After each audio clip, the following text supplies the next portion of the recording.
Evening.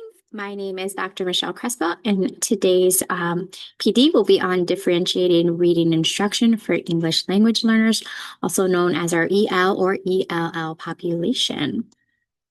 So we're going to start with identifying English language learners. To determine if someone is an English language learner, you can do the following. Analyze each English language learner's proficiency level in listening, speaking, reading, and writing.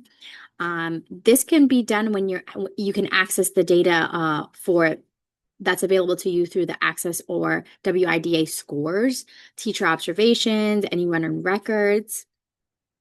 You can select assessments aligned to both the student's language proficiency and the targeted reading skill. That'll help determine if the student is struggling because of a language or because of another disability. You can administer language-appropriate assessments that measure comprehension and decoding accurately without language bias. Again, that'll eliminate the opportunity to misdiagnose. It might be that they just don't know the language well versus that they have a learning disability and they are ESC. So those are some ways to determine it is actually just an English language learner. Now, some modifications that can be made for ELLs: provide visual aids to support comprehension, read directions aloud to ensure understanding, offer bilingual glossaries to clarify key vocab.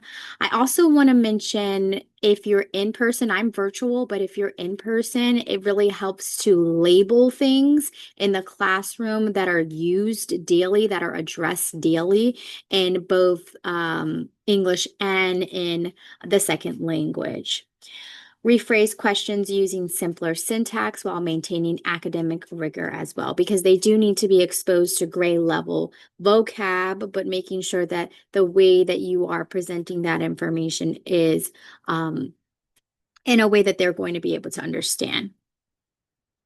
Data to drive instruction. So what data can be used? How do we use this data to drive instruction? Once we realize, okay, these are the ELL students, here are some things I try, here's how the results of what I did.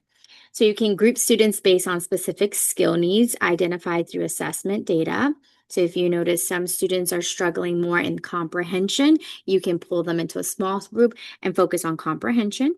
If you notice some are struggling with vocabulary, you can create a small group that focuses solely on vocabulary, and then writing, etc. Target areas such as vocabulary development, like I just said, understanding of text structures, or inferencing. You can plan small group instruction that provides focused support and scaffolding for each skill area, because even within the small group, sometimes there's a student who will get it right away in the small group, and sometimes there's a student who needs more help. So scaffolding within the small group sometimes helps as well. I labeled this English acquisition because I didn't know how else to label it based on what it was asking. So recognize the stages of English acquisition: pre-production, early production, speech emergence, intermediate fluency, and advanced fluency. Those are all just the stages of how we acquire language and where we're at with our language abilities. Differentiate reading instruction based on those language proficiency levels.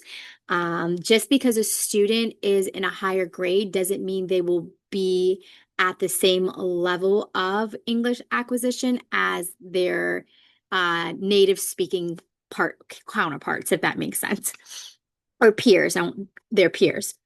You could provide beginners with oral language practice and visual supports to build comprehension, and that's for any grade at all, providing that oral support, chances for them to speak in smaller groups so that when they speak in a larger group, they're more confident. So a lot of think, pair, shares with your partners, a lot of reflections, verbal reflections with your partners when it comes to expressing your thoughts and feelings about a story. I recommend definitely having them do a think, pair, share with a partner, and then ask the question whole group so that they're confident in their answer. They've already practiced with one person speaking. Okay. And then engage advanced learners in complex text analysis and written responses that connect to textual evidence. So for our students that are advanced fluency or immediate fluency, they may be ready for that text analysis and pushing them to start actually writing responses. They may be prepared for that. Differentiated instruction, you can provide younger learners, or as I said, just because they're younger doesn't always mean they need more help than the older ones. So I would say, based on their proficiency level, you can provide them with explicit instruction and phonological awareness and vocab if it is low level. So if it's like they're almost just learning the language. And then you can offer those who are either older or more cognitively advanced, those who have a higher proficiency level, opportunities to explore more abstract themes and academic discourse. So when I say themes, it can even be poetry at that point because now they're able to determine connotation. They're able to differentiate between denotation and connotation at a more advanced proficiency for fluency. You can facilitate guided discussions and writing activities to deepen comprehension and critical thinking. That can start at the intermediate fluency levels, proficiency levels, I think, and that'll help boost them up to the advanced. Identifying skilled readers. So you can conduct fluency checks to monitor reading speed and accuracy. There are a bunch of books that have those already there where the student just reads it out and you time them and you're able to, circle where they what they messed up on and what sounds they're struggling with, etc. But performing those PMs regularly will give you an idea if the student is a skilled reader or if they're still struggling. And that's just with fluency. The second part is comprehending it. So use comprehension questions to assess their understanding because some of the students can read fluently, but the next level is did they actually understand what they read, right? Because when I first learned Spanish when I was younger, I could read fluently. I had no idea what I was saying. So comprehension, asking them questions about the content will help us get a better idea if they're a skilled reader because part of being a skilled reader is understanding what you are reading. And then hold reading conferences to evaluate students' self-monitoring and reading strategies. So not only about their comprehension, but the metacognition too. Are they aware of their own learning, their own process, etc.? And then higher order thinking, you can conduct fluency checks again, reading speed and accuracy, comprehension questions, and I don't know why I put this side twice, but I think I just double put something. Now, for the background knowledge and why it is important and how to build it, you can use background knowledge by taking multimedia resources, short videos that are related to the text, visuals. So if you're going to do an informational text, that's already going to have a lot of visuals. So sometimes starting with that helps. If you're going to do something that takes place in a specific country, making sure you have visuals of where that country is, things about that country, the flag, the food, the culture, that helps build some background knowledge. And there are a lot of videos that have background knowledge for stories about where they're taking place, the time period. Using those may help. Making real world connections to help students relate to the text, right? So if it has nothing to do with them in regards to setting, maybe the age of the character is relatable, maybe the experiences of the character are relatable, maybe it's a student who goes to another country, and here you have a student who may be from another country and they can relate in that way.